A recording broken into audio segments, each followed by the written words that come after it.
Halo teman-temanku, selamat pagi, selamat siang, selamat malam. Apa kabar semuanya? Semoga sehat ya hari ini. Hari ini adalah tanggal 22 April 2024 teman-teman. Semua orang bahagia, pecinta bola khususnya ya Indonesia yang mendengar, melihat tadi malam pertempuran sengit ya antara hidup mati timnas Indonesia U23 ketemu Jordania. Saya baru saja teman-teman ketemu orang-orang di jalan ya. Saya tanya-tanya nih, Mas tadi malam nonton bola nggak? Nonton, seru banget ya.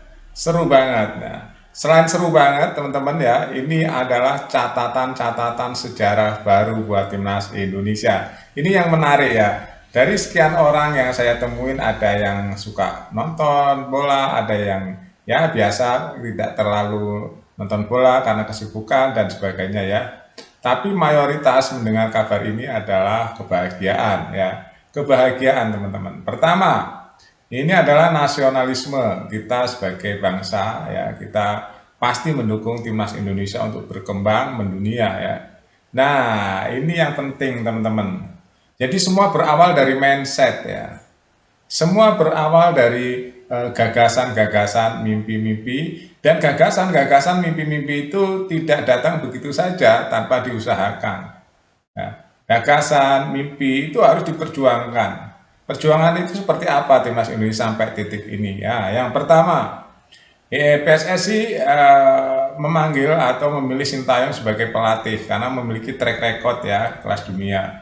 Yang kedua, nggak mulus juga perjalanan Sintayong sampai hari ini, teman-teman ya. Banyak cibiran, kenapa begini, kenapa begitu, nggak pernah dapat award, nggak pernah dapat piala dan sebagainya. Tapi teman-teman, terlepas dari itu, ya, terlepas dari itu, lebih berharga lagi teman-teman, karena Sintayong mencatatkan sejarah-sejarah baru. Banyak sekali sejarah yang diciptakan oleh Sintayong. Hari ini adalah sejarah yang kesekian kalinya untuk timnas Indonesia. Ini akan dicatat di dalam buku sejarah Indonesia. Ya, Indonesia pertama kali masuk Piala Asia nih U23. Ini ya pelatih Sintayong. Bayangin aja teman-teman ya. Nah, terus senior juga begitu ya, sampai ke tahap putaran ketiga nih ya. Nah, insya Allah senior ini bisa masuk ke Piala Dunia, insya Allah ya, kalau semuanya lancar dalam pengaturannya, karena masih ada beberapa pemain yang sedang diproses oleh PSSI untuk dinaturalisasi menjelang pertandingan di bulan Juni nanti. Ini targetnya apa coba Erick Thohir? Targetnya untuk Piala Dunia mempercepat atau shortcut dari 2036 ke 2026. Jadi dipotong 10 tahun. Targetnya reformasi sepak bola Indonesia adalah 2036 masuk Piala Dunia. Tapi kalau bisa 2026 kenapa enggak? Dan itu satu langkah lagi teman-teman, Indonesia bisa masuk Piala Dunia 2026. Ya syaratnya ya nanti hajar aja Irak dan Filipina di pertandingan di GBK ya. Ini bulan Juni akan ketemu di GBK semua nih, Irak dan Filipina. Saya yakin ya dengan timnas Indonesia yang sekarang tembus ke perempat final di Piala Asia karena kebanyakan pemain timnas senior, ini akan menambah kepercayaan diri timnas Indonesia nanti saat ketemu Irak dan ketemu Filipina. Ini catatan penting teman-teman ya, catatan penting. Karena mental itu penting sekali. Kita lihat ya cara bermain Marcelino, Rizky Ridho, Witan, Komang ya. Lihat aja mainnya tanpa beban. Dengan bermain tanpa beban bisa mengajar Jordania 4-1 ya. Gol Jordania itu pun karena flagging ya. Jadi flag dari kaki Justin Hubner tadinya menghadang bola, dia mantul ke sudut gawang sebelah kanan. Akhirnya Hernando salah langkah. Itu saja, nggak ada yang sesuatu yang benar-benar ditendang murni dari Jordania, artinya melalui kaki Justin Hubner baru masuk karena Hernando salah langkah, terkecoh. Itu beberapa catatan teman-teman, banyak sekali sebenarnya yang bisa kita amati ya tentang perjalanan timnas Indonesia sampai hari ini. Ya, banyak cibiran juga ya. Dan Sintayong berani. Nah, ini keberanian Sintayong itu tidak peduli dengan omongan orang. Itu penting, kepercayaan diri itu penting ya. Dia memotong generasi, ditariklah pemain-pemain muda ke pemain senior. Bayangin aja, ditarik pemain muda untuk memain di timnas senior. Nah itu tujuannya apa? Ya tujuannya untuk membentuk mental dan pengalaman.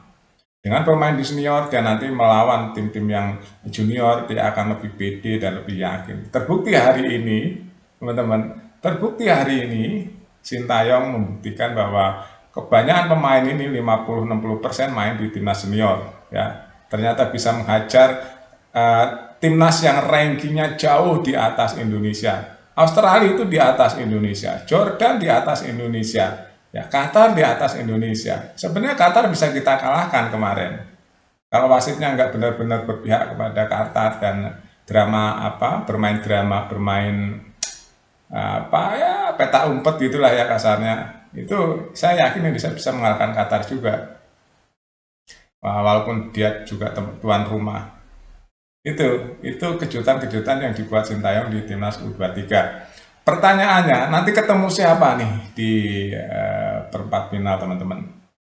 Kalau nggak ketemu Korea Selatan, ketemu Jepang, macannya Asia. Nah, sepertinya kalau menurut klasemen hari ini, kalau tidak berubah nanti pertandingan yang ketiga, kita akan ketemu Korea Selatan ya. Nah, kan saat ini Korea Selatan adalah puncak pempuncak ini ya. Yang kedua adalah Jepang. Nah, nanti kalau beralih posisi Jepang yang jadi puncak, kita ketemu Jepang. Nah, apakah Indonesia sanggup? Ya harus sanggup. Kenapa enggak? Ya, kenapa enggak? Ini U23, Indonesia lagi on fire. Kenapa sanggup? Di tangan Sintayong, saya yakin Sintayong tahu kelemahan Korea dan kelemahan Jepang. Itu karena Sintayong sudah membuktikan teman-teman. Ya, sudah membuktikan bahwa timnas Indonesia hari ini luar biasa, speednya luar biasa, passingnya juga luar biasa, dan Sintayong paham permainan Korea Selatan dan Jepang paham. Nah kalau sampai Indonesia ketemu Korea Selatan atau ketemu Jepang, ya dengan modal kemenangan beruntun melawan Australia dan Jordania, saya yakin lebih pede pemain timnas Indonesia ya. Itu dan apalagi kalau nanti masuk ke semifinal, wah itu sudah dah. Pujian netizen itu luar biasa karena Indonesia bisa masuk ke Olimpiade. Nah, itu yang luar biasa. Makanya saya nanti coba ya, saya akan lari pagi di sana banyak orang. Saya akan wawancari beberapa orang yang suka bola ya. Apakah tadi malam nonton bola enggak? Saya akan wawancara teman-teman nanti orang-orang yang nonton bola. Bagaimana pendapatnya tentang timnas Indonesia U23 tadi malam?